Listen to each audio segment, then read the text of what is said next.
Il y a quelques jours, j'ai vu mon cauchemar dans le métro. Quand on menace les femmes de finir seules avec des chats, croyez-moi, après ce que je viens de voir, c'est la meilleure chose que je peux souhaiter à celles qui refusent de baisser leurs standards. Donc je vous raconte, le métro est rempli et il y a une famille qui rentre, une femme, un mari et leurs deux garçons d'environ 6 ans. Il y a un siège de libre et le mari fonce droit dessus, visse son cul sur le siège et fait un magnifique manspreading. Je me suis même demandé si on n'était pas en train d'assister à un accouchement.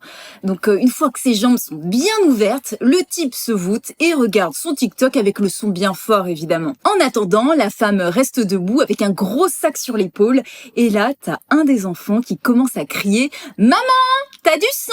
La pauvre, ses règles ont débarqué, ça peut arriver à tout le monde, ça m'est déjà arrivé, c'est pas cool.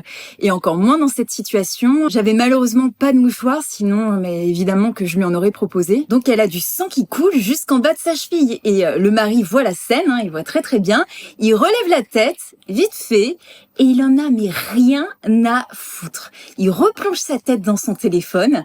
Et en plus, la pauvre, les deux garçons, ils sont très agités. Il y en a un qui s'amuse à relever sa robe, l'autre qui joue à se cacher et elle doit gérer tout ça. Et vous savez ce qu'il se permet de faire, l'homme de Néandertal, le pauvre type?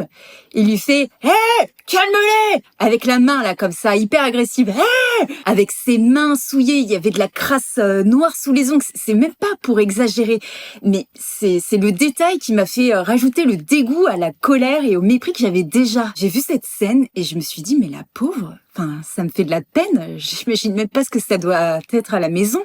Et c'est à ça que l'enfer ressemble. Je connais pas son histoire, mais quelle horreur! Honnêtement, ça sert à quoi de vivre dans ces conditions? C'est un véritable enfer.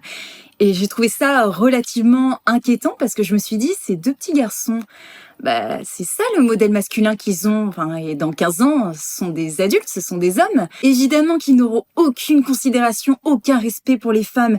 Et ça entraîne toujours de la violence, qu'elle soit physique ou morale d'ailleurs. Mais vous pouvez pas savoir à quel point ça me fait du bien de voir des garçons naître dans des couples qui ont des valeurs de respect et encore plus avec un père qui se comporte comme un père.